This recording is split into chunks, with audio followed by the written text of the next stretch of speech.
la conmemoración del golpe militar fascista acaecida en 1973, un 11 de septiembre en Chile, nos obliga a observar las fuerzas que estuvieron detrás de él. Las fuerzas que echaron por tierra un proyecto de más de 100 años de lucha de trabajadoras, trabajadores de los pueblos de Chile por independencia, soberanía y justicia social. 100 años que además nos hablan de tragedias, de golpe de Estado, de dictadura, de campos de concentración, como fue con la dictadura de González Videla, es decir, de lucha por realmente alcanzar una nueva democracia, que era lo que planteaba el programa y el objetivo de la Unidad Popular. Las fuerzas populares iban desde adentro de la Unidad Popular y también desde afuera. Todas, sin excepción, apuntaban hacia la transformación. Incluso la consigna era socialismo. Las fuerzas que estaban contra el gobierno de la Unidad Popular fue principalmente el imperialismo norteamericano, que ya 6 años atrás, antes de la elección de Salvador Allende, financió en un 50%, algunos hablan incluso en las 3/4 partes, la carrera presidencial de su antecesor, que fue Frei Montalva, para impedir que en esa oportunidad Allende fuera presidente. La CIA trabajó y trabajó mucho, colocó millones y millones de dólares, financió la prensa reaccionaria como el Mercurio. Además, llevó a estudiar a oficiales de la Fuerza Armada chilena a la Escuela de las Américas, que estaba en Panamá, que es de Estados Unidos, 3 veces a las cantidades anteriores. Es decir, se triplicó en el periodo final de Frei Montalva y de Allende la cantidad de oficiales chilenos estudiando en la Escuela de las Américas, porque ellos venían preparando desde antes. Pero además, Henry Kissinger y Nixon fueron los que dijeron en su momento: hay que hacer gritar la economía chilena. Y eso meses antes que asumiera incluso el propio presidente Allende, un 15 de septiembre de 1970. Entonces, el golpe de Estado dado en Chile es un golpe de los imperialistas y de los lacayos que en Chile le siguieron las órdenes a los imperialistas, porque se dio en medio además de una fuerte contradicción en lo que era la Guerra Fría. Y claramente los perjudicados fueron las fuerzas democráticas y populares de Chile, los trabajadores, los campesinos, los dirigentes sindicales, ¿no? Las cifras hablan de 40.000 víctimas de la dictadura, 3.065 en forma oficial hasta hoy día de asesinados y desaparecidos. Digo en forma oficial porque todos sabemos que muchos desaparecidos que pertenecían a campesinos, pobladores, gente humilde, nunca fueron a estampar su denuncia por miedo, y por lo tanto hay una parte importante de víctimas del fascismo que nunca vamos a tener su número total. Aún así, en este momento hay de 1.000 y tantos detenidos desaparecidos que están en lista, que han sido denunciados y que no han entregado todavía a las Fuerzas Armadas donde ellos están. Por cierto, Salvador Allende, quien era presidente en ese momento, tuvo la actitud más digna que puede tener un dirigente de un país que, como decía él, tenía que trabajar o proyectarse hacia la segunda independencia nacional, con un programa profundamente antiimperialista, de industrialización del país. Incluso se logró la soberanía en lo que es el cobre, en lo que es la nacionalización de una serie de empresas imperialistas. Soy Eduardo Artés, esto es Negro y Blanco por Hispan TV.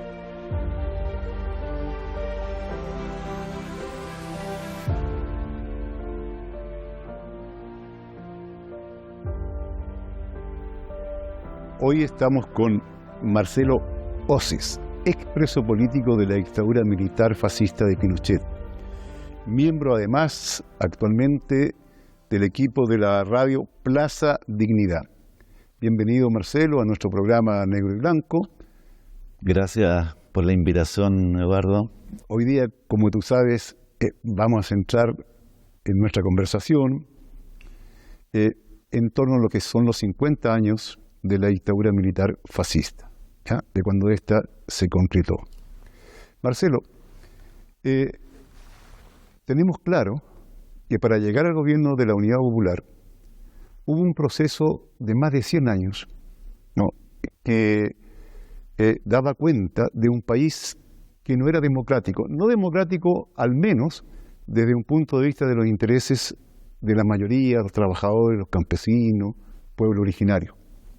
Y es por eso que esos 100 años republicanos están plagados de masacres, dictadura como varios, ¿no?, Ibáñez, Videla, etc. Y en la búsqueda de esa nueva democracia se llegó al gobierno de Salvador Allende. ¿Qué valorización tú haces a ese proceso? La historia de lucha del pueblo chileno y de los pueblos que habitan este territorio es muy interesante, desde la resistencia principalmente del pueblo mapuche, cuestiones que evidentemente hemos ido rescatando para incorporarla al acervo de las luchas populares contingentes. Y las luchas populares, principalmente obreras, tienen un componente bien destacable en Chile. Es que la concepción, el diseño estratégico en general fue elaborado por dirigentes obreros.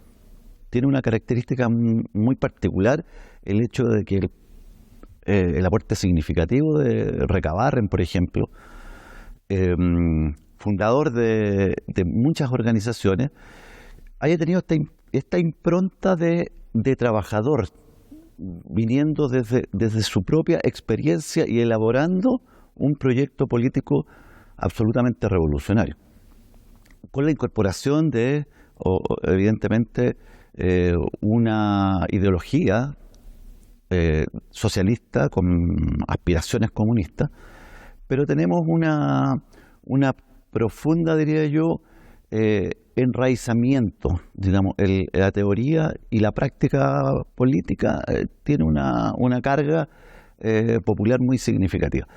Y esa es la que se vino recogiendo durante todo el resto de la historia, con aportes de los sectores anarquistas que también en nuestro país tuvieron una destacada participación, de los sectores marxistas, socialistas, y que en un momento tienen muchos sectores una posición reformista que encauzó y desvió en gran medida, digamos, la posibilidad de concretar la revolución. La Unidad Popular, el proyecto que se vino consolidando durante largo tiempo, tuvo aciertos enormes. La construcción de un proyecto que tenía medidas antiimperialistas, anticapitalistas, que tenía razones políticas para transformar la sociedad y la democracia liberal. Pero también el proyecto revolucionario adoleció de medidas, de estrategias que le permitiera la consolidación y la toma del poder. O sea, esa necesaria capacidad de defender las conquistas. Y esa también tiene que ser una reflexión para que nos permita avanzar en el momento actual en el proyecto revolucionario. Entender que la derrota de la Unidad Popular y del proyecto revolucionario, considerando que no todo el movimiento revolucionario era parte de la Unidad Popular, pero que iba acompañando, entendiendo lo que ahí ocurría, decir que ese proceso podía desembocar en una revolución verdadera. A ver, aquí la necesidad del cambio en Chile era tan fuerte que incluso sectores abiertamente reformistas, hasta manipulados por el imperialismo norteamericano, como era la ADC, con el gobierno Frei Montalva, tenía la consigna revolución en libertad, porque la palabra revolución era querida y sostenida por la gente. Ellos, los DC de esa época, hablaban de un socialismo comunitario. La palabra socialismo estaba presente en todo. Entonces, cuando llegamos al gobierno de la Unidad Popular, es un momento de desacumulación que se expresó en la instalación del compañero Salvador Allende en la presidencia de la República, donde, por cierto, hubieron transformaciones que demuestran además que desde la izquierda o desde las posiciones revolucionarias antiimperialistas se gobierna y se gobierna bien. Por ejemplo, se industrializó en gran medida el país, hubo un avance económico que nadie puede negarlo. Fíjate que el índice de cesantía en el tiempo de Allende era del 4%. Hoy día en el gobierno de Boris tenemos un 9%. Llegamos a fabricar el primer automóvil, se nacionalizó el cobre, gran parte de la banca, se profundizó la reforma agraria. Estuvimos en medio litro de leche como algo que puede ser simbólico para algunos, pero que era muy importante, ¿no? Es decir, ese elemento esencial, independientemente del tema de la salida, que ahí yo concuerdo contigo, o hay una deficiencia evidente. Y es por eso que la democratización también se dio, y el avance desde los comandos comunales, los cordones industriales, las propias HAP, que eran elementos de construcción al margen de la propia institucionalidad. Entonces, para ti, el proceso de la Unidad Popular tiene una fortaleza. Ahora vamos a un corte breve, ya, y tú le das para adelante.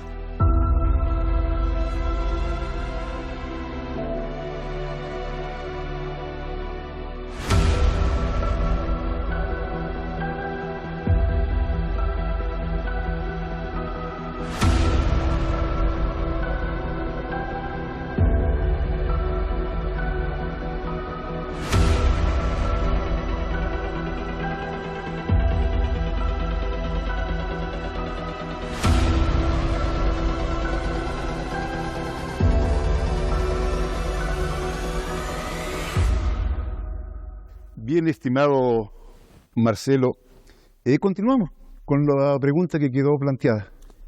Yo creo que el proceso de la Unidad Popular fue un proceso absolutamente revolucionario, que se proponía con la voluntad del pueblo, con el trabajo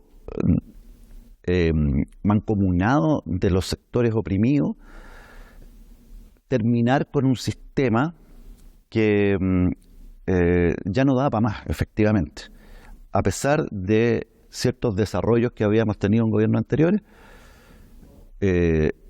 era una camisa de fuerza que el pueblo ya no podía seguir soportando. Por tanto, desemboca en este proyecto que lleva al compañero Allende al gobierno y que desemboca un montón de otros procesos también, como la construcción efectivamente de órganos de poder distintos a los tradicionales, donde sobre todo la clase obrera era capaz de ir organizándose a través de las tradicionales organizaciones sindicales, pero también a través de organizaciones territoriales en las propias poblaciones, en los propios barrios.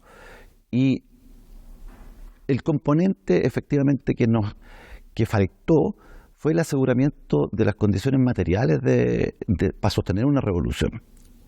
Y eso pasa también, en primer lugar, por tomar conciencia de que era imprescindible la defensa de la revolución. La confianza eterna, de alguna manera, de los sectores revolucionarios en la república y en la democracia liberal, a ultranza, como lo dijo el propio presidente, también provocó esa sensación falsa de que la derecha, los sectores reaccionarios, el imperialismo iban a jugar con las reglas de su propia democracia. Eso provocó una confianza, un ilusionismo burgués en las propias filas del pueblo. Claro, los cambios son dolorosos muchas veces, pero más doloroso es mantenerse en la misma situación.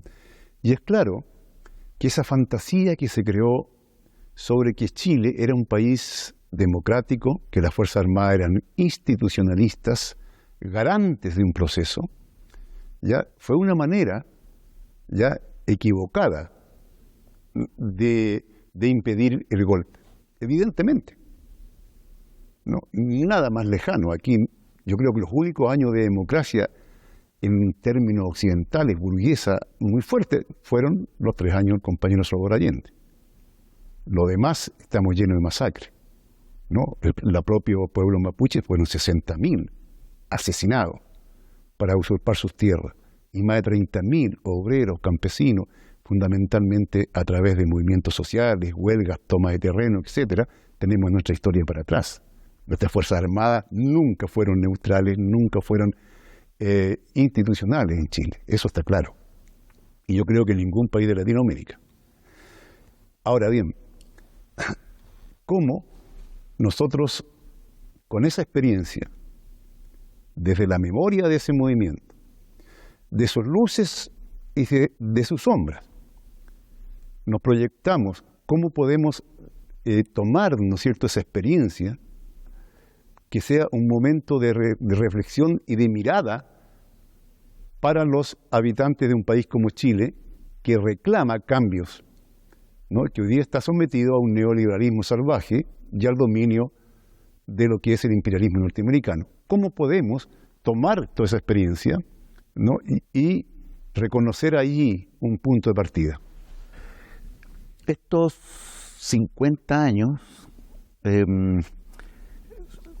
hay un hito, el 11 de septiembre, el golpe fascista, pero se inicia otro hito inmediatamente, que es la resistencia popular en las peores condiciones.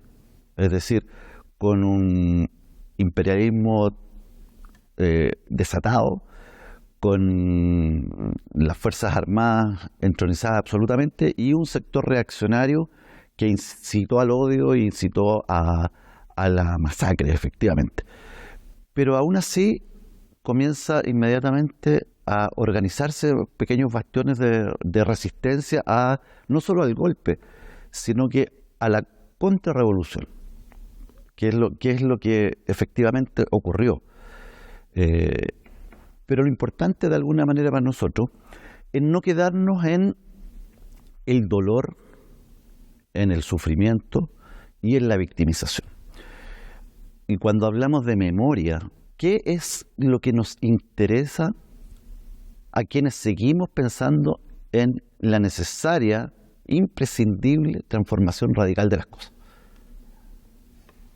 Nosotros traemos esta memoria que es viva, esta memoria que es resistente, esta memoria que sirve para apoyar las luchas populares actuales. Ahora, en el tema de la memoria, por ejemplo, la brutalidad con la que actuó, ¿no es cierto?, el fascismo, es decir, bombardeó la Moneda. Cuerpos de detenidos, asesinados, estaban en el río Mapocho, eran colocados en las calles. Se bombardeó el fronte de la Universidad Técnica de Estado, de una universidad estatal. En fin, se allanó en forma brutal poblaciones y todo eso. Esa memoria, que es tan importante, ¿no?, saber qué característica tiene y qué forma como actúa aquellos que no quieren los cambios, es una cuestión que es necesaria o no que sea reconocida hoy día. Es absolutamente necesaria tanto el conocimiento de los hechos como la interpretación, porque no podemos quedarnos en el dolor de nuestros y nuestras desaparecidas, muertos, ejecutados, el dolor del exilio, el dolor de la cárcel, de la tortura. No podemos quedarnos en eso, sino que eso tiene que servir para el proyecto político revolucionario. Hace poco en Argentina pusieron un tema muy significativo con una consigna muy clara. Los nuestros, las nuestras, no pelearon por esto. Y es absolutamente decidor. Los nuestros, las nuestras, no pelearon por lo que tenemos hoy día. O sea, un capitalismo rampante, un Estado absolutamente represivo que se ha ido dotando de mecanismos jurídico-policiales en plena democracia liberal. En los momentos en que pareciera, después de tanto terror que se divulgó en contra del fascismo que venía con la derecha más reaccionaria, con Kast, y nos encontramos que finalmente los sectores progresistas, los sectores socialdemócratas, con Boris a la cabeza, han terminado haciendo la pega represiva del fascismo tal o más que lo hubieran hecho directamente. Entonces, Boric no tiene ninguna calidad moral de rendirle homenaje a las víctimas de la dictadura, ¿ya? Incluso hablar de la memoria y del gobierno de Salvador Allende, que Allende, si algo tenía, era profundamente antiimperialista, y aquí tenemos un gobierno sometido hasta no decir más, al imperialismo norteamericano, alienado con eso, en la línea de los gringos. ¿Qué te parece a ti que el actual presidente de repente tome esa careta? No solo el presidente, el gobierno, los partidos que lo respaldan, tienen una característica hoy día, que son los administradores de un modelo económico, político, de un Estado policial, y no hacen ningún asco en administrarlo con la mayor dureza que las situaciones reclaman, y han llegado al punto de ser realmente marionetas del imperialismo en los temas internacionales. O sea, el apoyo de Boris a la guerra de Ucrania, ¿no? A Zelensky, la difamación que ha hecho con otros procesos latinoamericanos, ha quedado en ridículo más de una oportunidad, pero es un pensamiento finalmente que tienen muy entronizado, y aparentemente pareciera que son improvisaciones, pero ninguna de ellas es improvisación. Hasta los errores que cometen no son improvisaciones, realmente es la creencia y la política que están aplicando como parte de esta subordinación al imperialismo. Ahora, la memoria institucional, y este es uno de los temas que son muy significativos de estos 50 años, pero insisto, el hito del 11 de septiembre inicia este proceso, pero han pasado 50 años de represión y de Estado policial. La concertación, lo vimos no solo en el ámbito económico, profundizó la política de la dictadura en todos los ámbitos. La política de estos 50 años significó una memoria institucionalizadora, la memoria de los libros escritos por el poder para contarnos lo que ocurrió y justificarse. Escribieron informes, el informe Rettig, el informe Walech sobre prisión política, sobre desaparición forzada, sobre ejecuciones. Y esos libros terminaron con el antiguo presidente golpista Elwin proclamando el nunca más, el Estado chileno nunca más, la democracia liberal nunca más iba a violar los derechos humanos. Lloró Elwin en cámara, mostró los libros de la sabiduría, aquí nunca más. 2019, el Estado de Chile violando sistemáticamente los derechos humanos, y fue borrón y cuenta nueva. Toda la historia del nunca más desapareció. Perdón, el presidente Boris con Piñera para ver cómo se conmemoran los 50 años, ojo. Absolutamente. Con el mismo que es responsable de estar dirigiendo el país cuando 40 asesinados, más de 50 personas con daños oculares, en fin. Estimados, estamos llegando al final, desgraciadamente, del tiempo. De aquí el tiempo es muy cortísimo, pero bueno, este es un tema apasionante. Muchas gracias por tu presencia. Gracias por la invitación. Nos veremos en alguna otra oportunidad.